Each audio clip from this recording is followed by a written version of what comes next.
Bonjour, je m'appelle Ishraq Bahta, je suis professeure de l'enseignement secondaire en SVT. Sur cette séquence vidéo, je vais essayer de simplifier le cours de la bioénergétique, de la science de la vie et de la Terre de la deuxième année du baccalauréat scientifique. Sur notre planète, toute l'énergie comprise dans les molécules organiques provient du Soleil.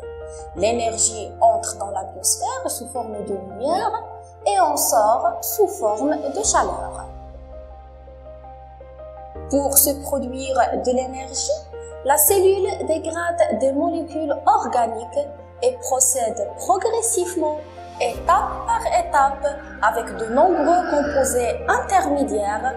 La suite de réactions qui permet d'aller d'une molécule à une autre est une voie métabolique. On appelle donc métabolisme l'ensemble de réactions se produisant dans les cellules de l'organisme et il est constitué de deux mécanismes opposés, l'anabolisme et le catabolisme. L'anabolisme, il permet de synthétiser les constituants nécessaires à la structure et au bon fonctionnement des cellules. Exemple, la photosynthèse dans les chloroplastes, ou la synthèse des protéines à partir d'acides aminés.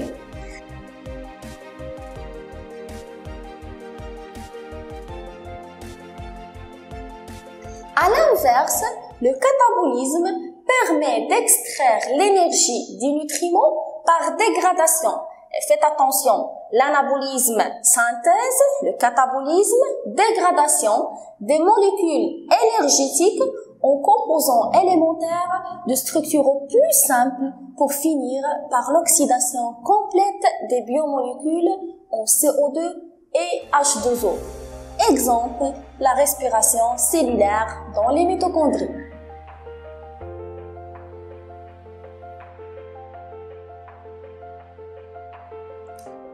Et aujourd'hui, on va commencer par la respiration cellulaire dans les mitochondries.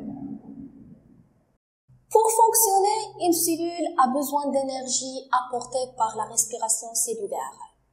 L'énergie chimique contenue dans les nutriments est convertie en énergie biochimique récupérée sous forme d'adénosine triphosphate, ATP. La respiration cellulaire nécessite donc un apport constant en O2 et en glucose. La question qui se pose, comment les molécules alimentaires, principalement le glucose et le dioxygène, sont-ils transformés au cours de la respiration cellulaire pour produire l'ATP? Chez l'homme, le système respiratoire assure l'apport d'O2 par le processus de la respiration physiologique. Les poumons sont au nombre de 2 chez l'homme, sont constitués de centaines de millions de petits alvéoles pulmonaires reliés à l'air extérieur par les voies aériennes supérieures. Ils sont le lieu de l'échange gazeux avec le sang, dont les hématies se libèrent du dioxyde de carbone et acceptent le dioxygène pour le transporter vers la cellule. Dans le système digestif, les molécules alimentaires sont digérées, transformées en nutriments, puis absorbées au niveau de l'intestin grêle. Le sang assure par la suite leur distribution vers la cellule. Le glucose et les autres molécules alimentaires sont oxydés au cours de 3 ensembles de réactions intracellulaires agissantes en série. La glycolyse, le cycle de Krebs et la chaîne respiratoire. La glycolyse. La glycolyse est la première chaîne du catabolisme des glucides. Elle s'effectue dans le cytosol par des enzymes solubles et en anaérobie, ça veut dire sans l'apport d'oxygène. Elle a comme fonction la synthèse de molécules riches en énergie ainsi que la formation de pyruvate qui aura plusieurs destinées. La réaction globale de la glycolyse peut s'écrire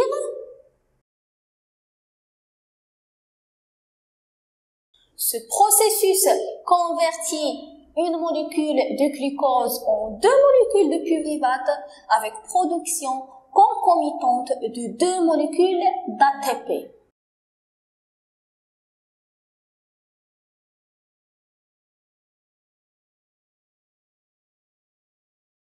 Plus précisément, il commence par consommer deux molécules d'ATP pour accroître la réactivité du glucose en vue de son clivage par l'aldolase, puis on produit 4 par la phosphorylation au niveau du substrat avec production de deux molécules de NADH. Donc, pour une molécule de glucose consommée, il y a formation de deux molécules d'ATP, deux molécules de coenzyme réduit NADH+, et deux molécules de pyruvate. Notez bien que cette oxydation est incomplète. Le pyruvate contient encore de l'énergie potentielle. Alors, que devient le pyruvate dans la matrice mitochondriale et quelles sont les réactions chimiques qui s'y déroulent? Le cycle de Krebs. Dans la matrice mitochondriale, le pyruvate issu de la glycolyse va subir un ensemble de réactions chimiques qu'on peut résumer en deux étapes. La première étape, où l'acide pyruvique subit une décarboxylation, ça veut dire un enlèvement de CO2 et une déshydrogénation, enlèvement de H+, dont le résultat est un groupement acétyl CH3CO qui se fixe sur un composé appelé coenzyme A pour donner l'acétyl coenzyme A.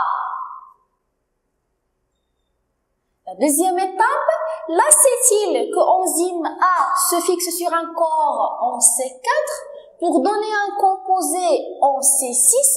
Ce dernier subit un ensemble de réactions de décarboxylation, ça veut dire enlèvement de CO2, et de déshydrogénation, ça veut dire enlèvement de H+, constituant le cycle de Krebs.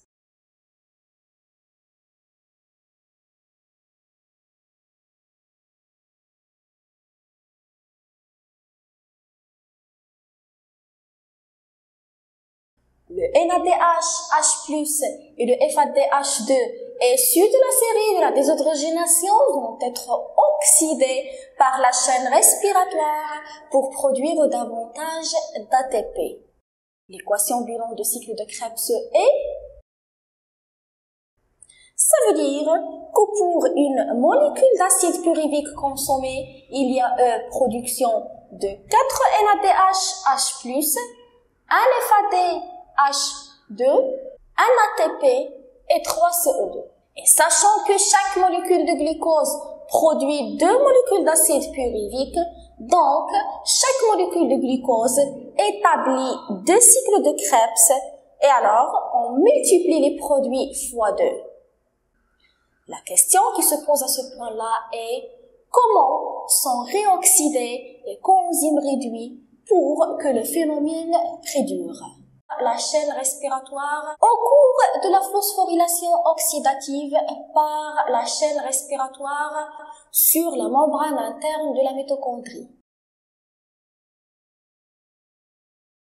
Les coenzymes réduites, NADH, H+, et FADH2, subissent une oxydation par le complexe de la chaîne respiratoire. Et les protons sont expulsés vers l'espace intermembranaire auquel s'ajoutent d'autres protons transportés lors du transfert des électrons. Les électrons arrachés au composé réduit sont transférés via des transporteurs jusqu'à l'accepteur final l'O2 qui sera réduit en H2O.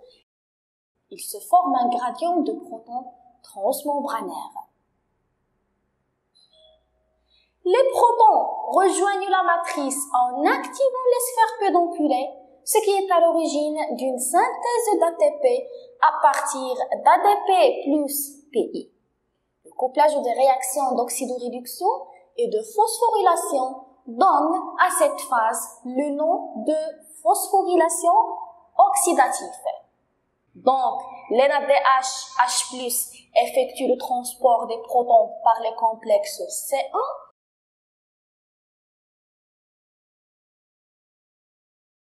C3, C4, 3 fois, donc 3 ATP. Alors que les phases DH2 n'effectuent le transport d'H+, que par les complexes C3 et C4, 2 fois, donc 2 ATP.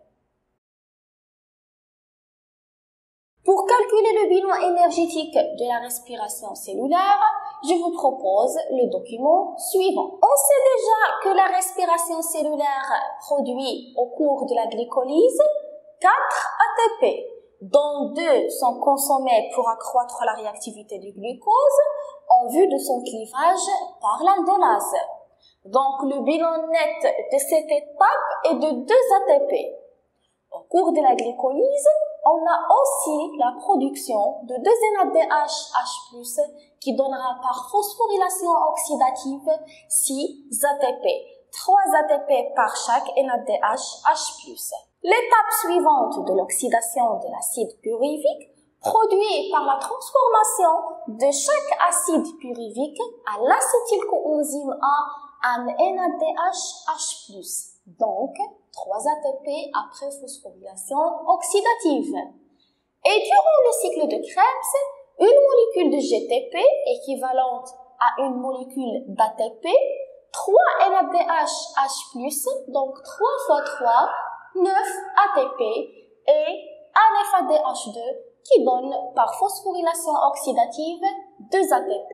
Au total, 2 plus 6 par glycolyse donne 8 ATP, 3 plus 1 plus 9 plus 2 par oxydation d'une molécule d'acide pyruvique, soit 15 ATP, fois 2 car chaque molécule de glucose donne 2 molécules d'acide pyruvique, donc 30 ATP, 30 plus 8, 38 ATP et le bilan énergétique de la respiration cellulaire.